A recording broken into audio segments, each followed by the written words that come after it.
tea is one of the most popular drinks the world over, and there are a bunch of different ways to make it. But today I'm going to talk to you about my two favorite ways to make it, and that is the traditional way, which is where you take your tea and hot water and pour it over ice, and the cold brew method, which I have here because it takes too long to do in one video.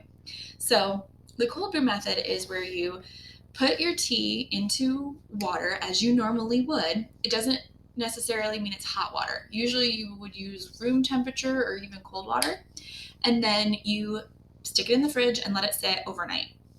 And that's how you get the cold brew tea method. And that's what this is. This was made earlier, so I'm just going to pour some out so that you can see. It looks just like it would if you had made it a warm tea. So that is the cold brew method. Now the hot brew method is where you take your hot water and pour it over your tea as you normally would, except because we are going to pour this over ice, I added extra tea. So I doubled the amount of tea that I would normally use for an 8-ounce glass, which is what I have in here is an 8-ounce glass. And then you have to let it steep for its normal amount of time. Then once it's steeped, you pour it over ice. So we'll give it a minute and then we'll pour it over ice.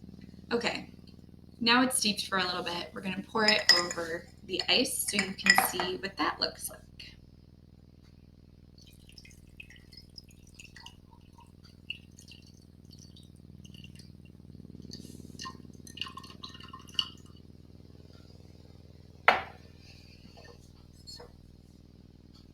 So it's a little bit lighter, probably just because it hasn't steeped quite as long as this one has, and it also has ice currently in it, but the flavor is generally very similar.